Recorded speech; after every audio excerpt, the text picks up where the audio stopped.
Guess what? Today marks the World's Creativity and Innovation Day. According to the United Nations, the day is aimed at raising awareness of the role of creativity and innovation in the reinvention of the future and human development aspects. To help us understand this day and how, looking at the creativity and innovation aspects and how they can help in the development of the economy and other sectors, I'm joined now by Dr. Morne Mostert, who is the Strategic Foresight Advisor at the Stellenbosch Business School. Very good evening to you. Thank you so much for your time.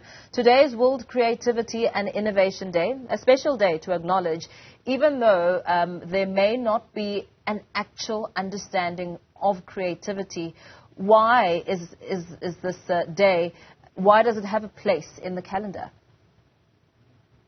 Yes, and Paul, you're right. It is an important day, and the United Nations realized that if, as a global society, we are to move in any way closer to the achievement of the Sustainable Development Goals, the current practices, the current way of doing things simply will not get us there. We need new ways, alternative ways, creative ways to advance society towards the kind of goals that we've agreed as a global community. So with this day, how does it then, how does the world then embrace the day in its entirety?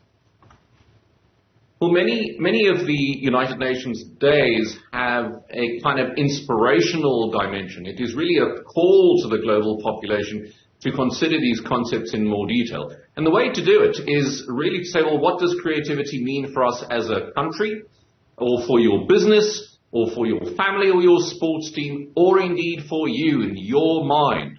And then to think, how can I develop this ability to solve the kind of problems I have in my own career, in my company, in my community, and in my society?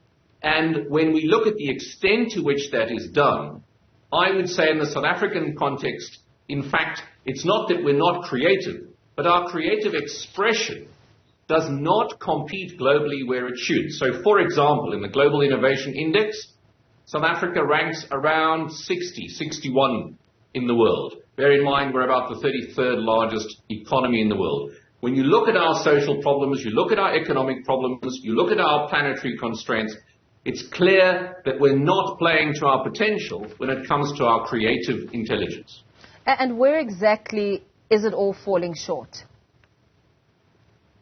I think it has a great deal to do with a sense of self-efficacy, of agency. Practically speaking, that means not to wait until the government will rescue you.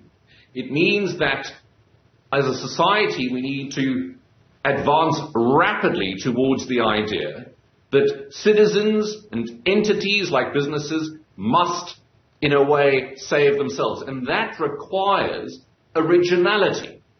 Because once again, the current methodology gives us what we call in futures thinking the current trajectory.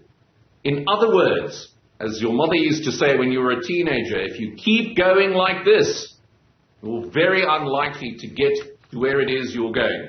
Then there are some constraints. So there's some constraints in the national psyche. There are some constraints in the education system, always easy to blame schools. There's some constraints in what we incentivize as a society. And then there are some constraints in our willingness to invest, for example, in research and development. This is not to say, Paul, that we do not as a country have amazingly creative and original people. We do. We have fantastic artists. We have inventors. There are South African products that are available on markets all around the world. We have fantastically imaginative people. But we're not turning that imagination into the kind of innovation results that we need to be competitive on a global scale as a successful nation. With the constraints in the education system and society at large, I mean, it's interesting you mentioned what a parent would say in high school. What was often said at the time is that the creative industry is not the way to go if you're aiming on putting a decent amount of food on the table.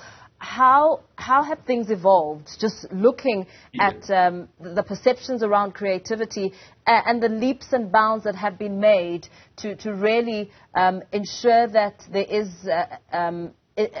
that creativity, rather, becomes an essential component of sustainable development and really churning the wheels around the economy? Yeah, you're exactly right about the sort of suspicion that often exists about creative industries.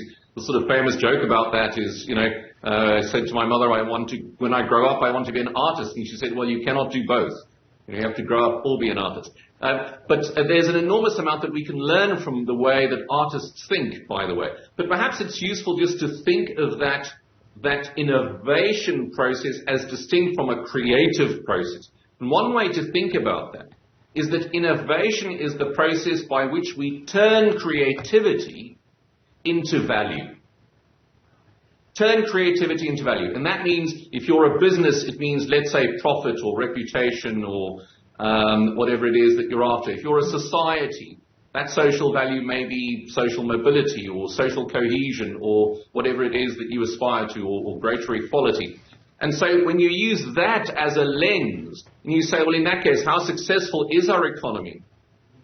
How successful are we, society? Then you have to say that we have not yet embraced the benefits of creativity as it is an input to innovation. So that process you can make a little bit more comprehensive. So you can think of a kind of ideation process. That's just to say, I have an idea.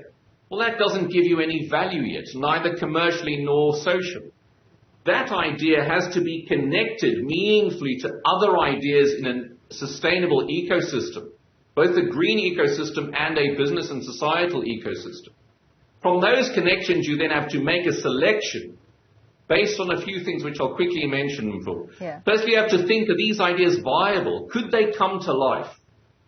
Then you have to say, well, are they feasible? Could they get up and walk? Then you have to say, are they operable? Could they actually work? If I have a great idea for a purple door with yellow dots, well, it may be creative, but actually doesn't produce any value.